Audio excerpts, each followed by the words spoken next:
Yeah, I'm Ayo Ayoola-Amale. I'm a lawyer. I work with King's University as a senior lecturer, and I'm also the head of law. In my department, we offer law to students because we are also affiliated with the London Metropolitan University. And I also run an organization known as Splendors of Dawn Poetry Foundation, which I founded a year ago. The idea came after 4 years of philanthropic work and voluntary work for organizations. It's actually a foundation for mainly for schools from basic to the university. We run projects in secondary school, primary school, and the university. We have the Sun Project, the Light Project, and the Splendors Performance Team. And we collaborate with some organizations. And we're doing pretty well. And we usually also have poetry performances, and we train poets from basic to the university level as well. And we use poetry for positive change. So we are known as poets for positive change. Hmm. Uh, Now, I'm interested then in how you came to set the foundation up, because what it suggests is that you did that in order to help people, well, and of course this speaks of care and concern for people. Could you could you say something about perhaps the earlier part of your life, how you came to be the sort of person you are, and what sort of influences you had in your life that made you appreciate the importance and the value of being concerned about other people.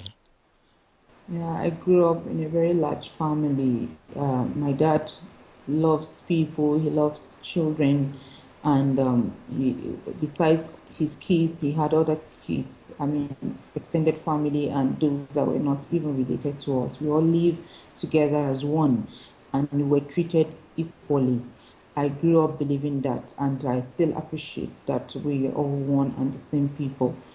So I grew up amongst different types of kids in the house, and we lived harmoniously because we were treated the same. We were not treated specially because our parents were in the house. All of them call my dad daddy and my mom mommy. In fact, they monopolize them because most times my parents feel that they have to treat them nice than they treat us because they are coming from outside and they want them to feel at ease. So we sometimes feel jealous, but we grew up accommodating that kind of thing. And we also love sharing because that taught us how to share our things with other kids, how to live with them in a very harmonious atmosphere.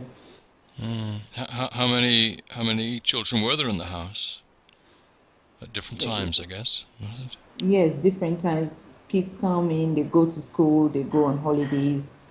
Sometimes their parents want to see them, so they go see their parents. Sometimes their parents come in to see them. Sometimes they go to school, boarding house.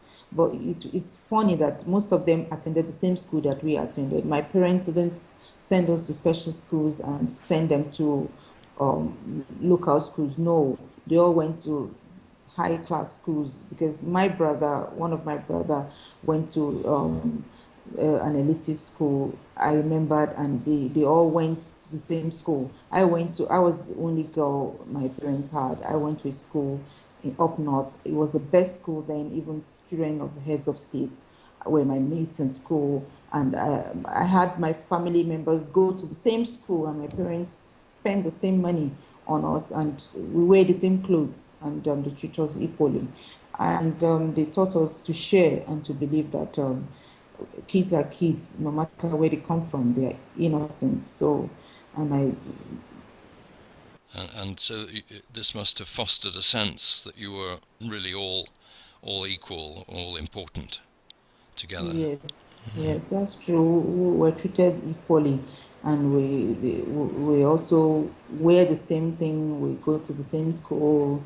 you could sit in the same, we basically everything. There was no difference at all, unless we tell you that when these kids are not from here, you won't know. So it was like that. And up to now, my parents still do the same thing. They still take care of kids. My dad gives scholarship to students in his village and in the state where he comes from.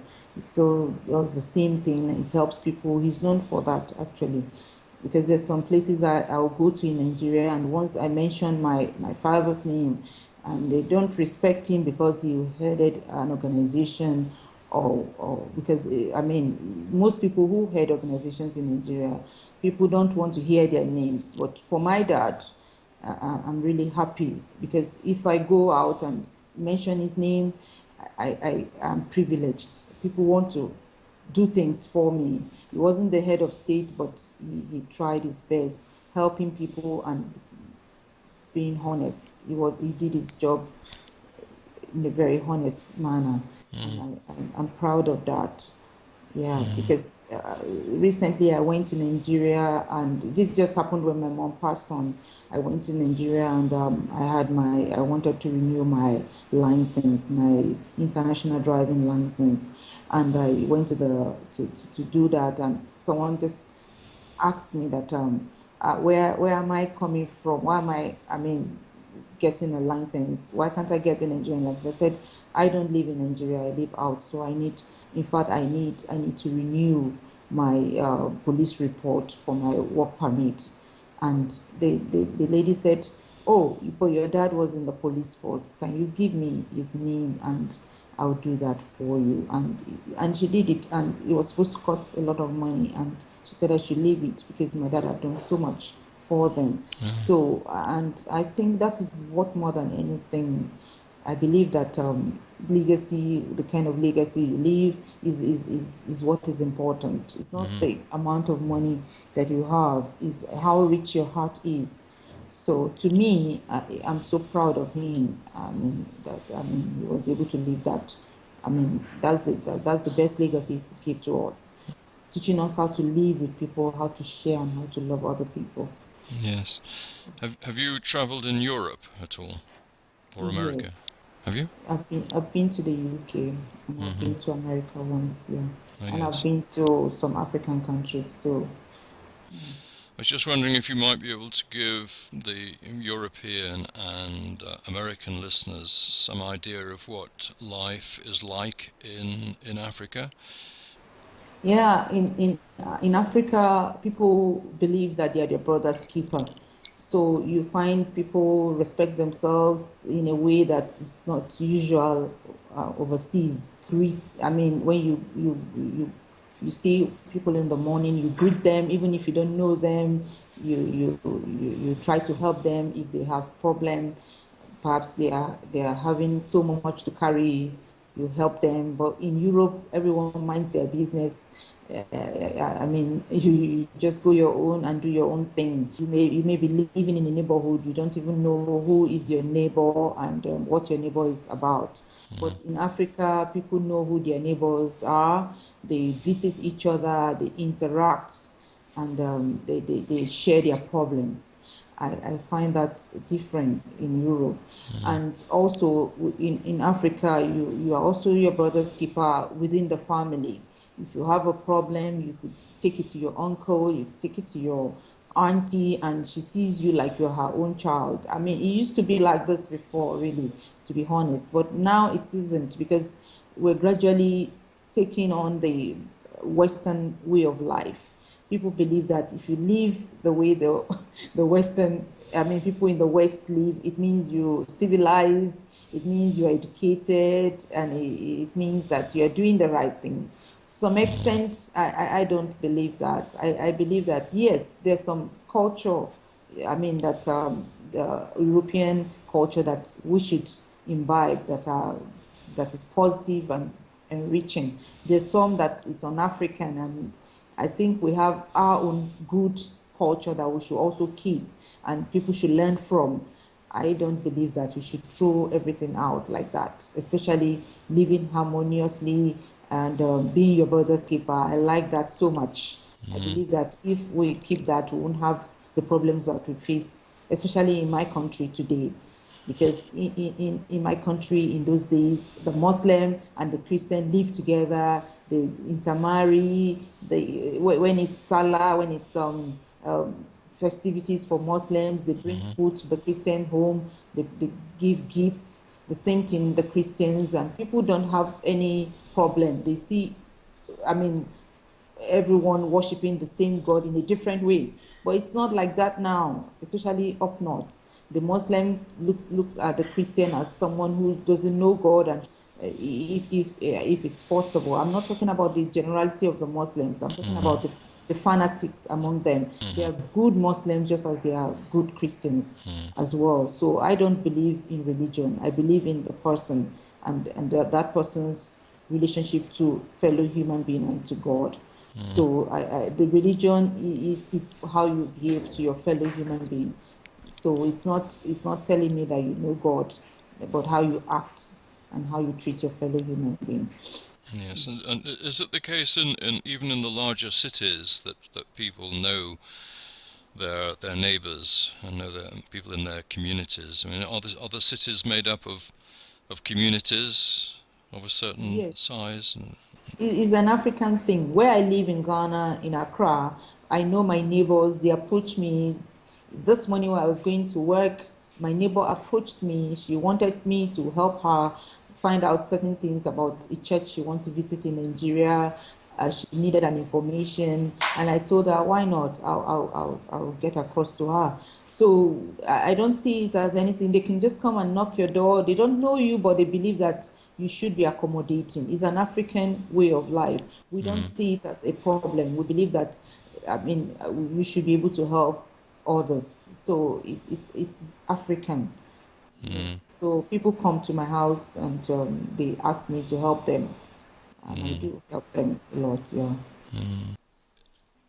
You know, when we look at pictures of children from around the world, we very often see faces full of joy and full of love. But it strikes me so often that seeing pictures of children from Africa, really the joy in their faces is astounding. I mean, it's just an absolute joy to watch.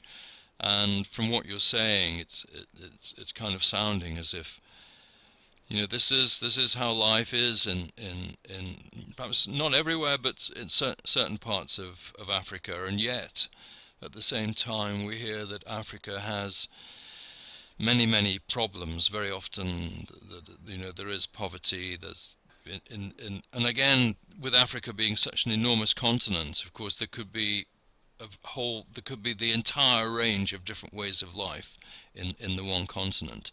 But you know, it does seem that there is a quality of joy in the communities in Africa that the children are living in. I mean, is this something, would you say, that's characteristic of the children in Africa generally? And is this because of the type of culture that you have in Africa? Because it's definitely not always the case everywhere, as I'm sure you know so very well. Yeah, I know that there's a lot of poverty in Africa. It's unfortunate. Most of it has to do with bad leadership. Leaders who are so selfish and self-centered. They don't know that posterity has been able to, I mean, bestow the power on them so that it can serve others and You're the president of Global Harmony Association in Africa, of yes. Africa. Is that an Africa-wide organization? Yeah, it's a global organization. Yeah. Tell me a little bit about that and how you came to do that. Is that how long has that been going? No, I was appointed getting to a year now as a president for Africa. I was appointed by the global body. It's an institution that's spread around the world, and we teach harmony. We have a book called the ABC of Harmony. And we also have presidents from different continents, and we have poets also who have awards as poets who promote peace and harmony. I'm the poetic muse for Africa, and the vice president of the Global Harmony Association and the president for Africa. Gosh. Okay. Now, do they have a website? Yes, they do. Yeah,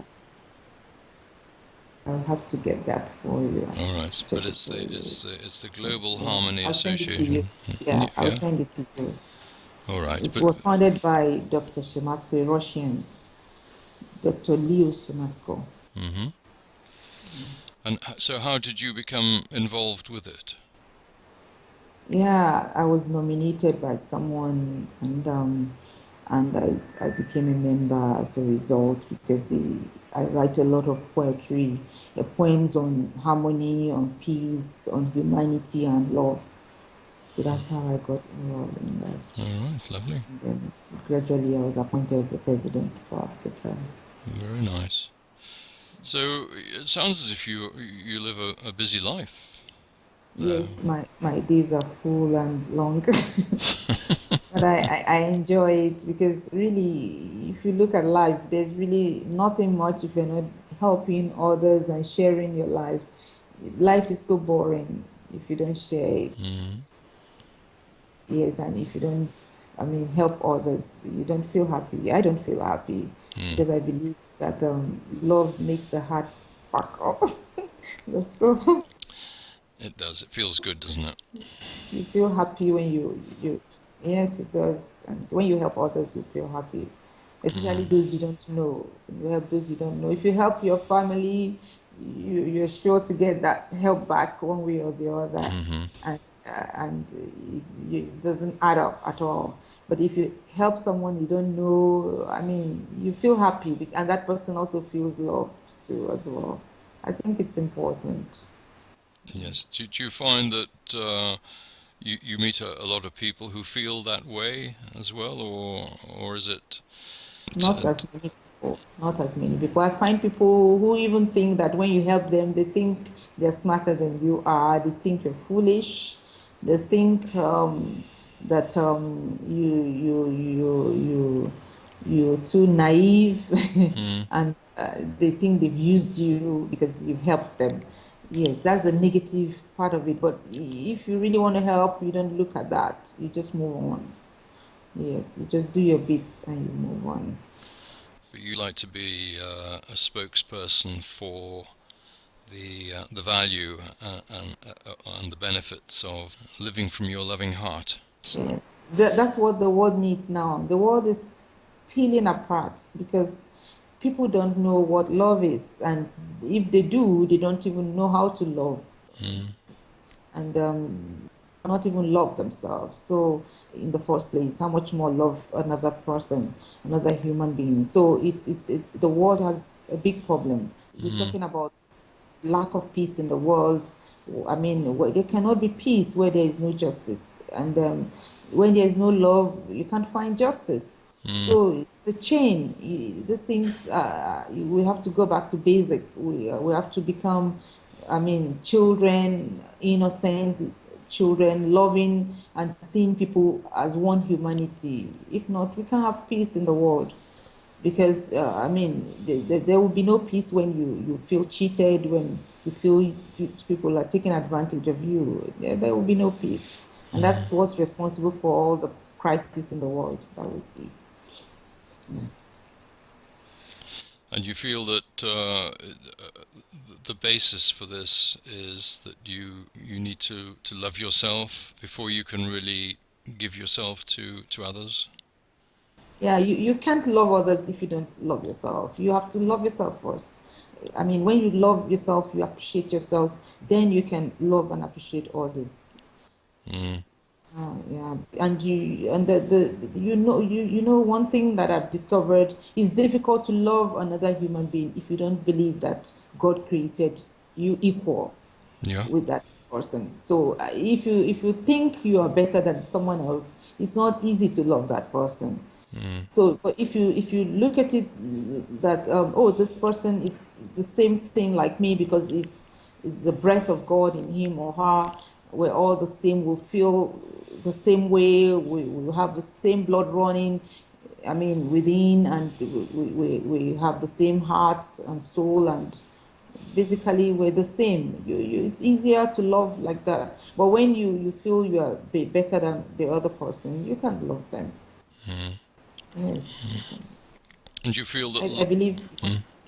Go I on. believe you must appreciate another person. Mm. We all have our own beauty. Everyone has their own beauty. Everyone has a purpose for being in the world, and it's a chain. We're connected. We're connected. Everyone is important. Yeah, I mean, if Obama is president of America, Obama cannot be everything. He can't do everything. He can't be everywhere. He Mm. needs people. So it tells you we're connected. Everyone is important, and we're all one and the same people. Yeah. Mm. Do you find that it's easy to give yourself to in terms of love and service to others without any expectation of any kind of anything coming back, or is it its own reward?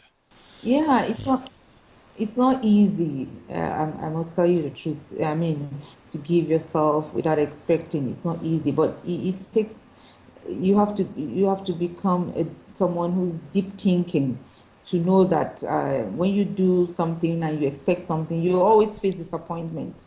So, and it means it's not from your heart. So Mm. most times, if you do something, you're doing it for humanity. Don't think of receiving anything back. You lose yourself serving others, then you find yourself. You discover that even the person you have done nothing for is going to do something for you because you've been doing for others and you've not expected anything in return. Mm. So I think you shouldn't expect anything in return because you will always be disappointed if you do. Mm. Yes. Do you feel that there's always more to give? Do you ever feel exhausted that you've given enough? Do you I feel don't you? think Hmm? I don't think love has an end. I think love is something that will always be there. It's surplus, it's there because it's love. God is love, and God doesn't have an end. So love cannot end. Love will always be there because God is has no end. Mm. So I believe that if you love, you always love, and you never lose. Mm. Loving anyone, you never lose. Even if they don't love you in return, they will know. They know that you love them, and they know that you're there for them. And it's hard for them to want to do anything bad for you, except these days where you find people go to kill innocent people and whatever. You know why those kind of things happen. It's not because they don't know, but it's a lot of politics and ill feeling. So there's no love there. So Mm. once there's no love, anything can go wrong. If there's love, there's a lot of tolerance. You know, love. I mean, when there's love, there's a lot of tolerance. It's just like when you love someone, you love them in spite of, not because of. So if you have to love because of, you will never love, you know, because we all have our shortcomings. Do you feel that love helps to make things happen that perhaps wouldn't happen in a case where things are being done for money, perhaps, or for some other reason? That love actually makes magic happen in some ways. Do you I ever believe felt that that? love, yeah, I believe that love can be a sort of magic at times because love open doors. You discover, I mean, the other time, the Prince of Wales' son got married to a commoner, so to say. I mean, if not for love, you know that wouldn't happen. Hmm. You know, so you discover that love can make magic happen. Really, it can change a lot of things. It can. because of love, there may be no war. You get my point. So Mm, love can make a lot of things happen, good things, really. mm-hmm. And Makes the world go round. sometimes it can be negative too. Sometimes when love goes wrong, it depends on if it's true love. Some love can turn negative. You find people do terrible things and they say it's because of love, but love really is positive Mm. when it's true. You would never turn away from that then. I mean, having lived the way you have done and done the things you've done, what you would say you would always live in this way from your heart. Yes, yes. I always live from my heart. Mm-hmm. I always live from my heart. I got this from my dad. Mm-hmm. My mom too is a generous woman, and my father is giving, sharing, and loving. His life is given. So he gives and gives and gives. And sometimes I think it's too much. In fact, I'm not sure I can be as good as he is in that regard. My father gives a lot. He still keeps giving. Mm-hmm. In fact, in spite of himself. And I credit him for this. He gives so much. He's not the richest Nigerian. He's not among the richest Nigerians. Mm-hmm. Nigerian, yes. My dad, if you want to, I mean, mention the big names in Nigeria who have amassed wealth either by hook or by crook, my Mm-hmm. dad doesn't belong to that class. Mm-hmm. But he gives from his, I mean, hard-earned money. He's worked so hard.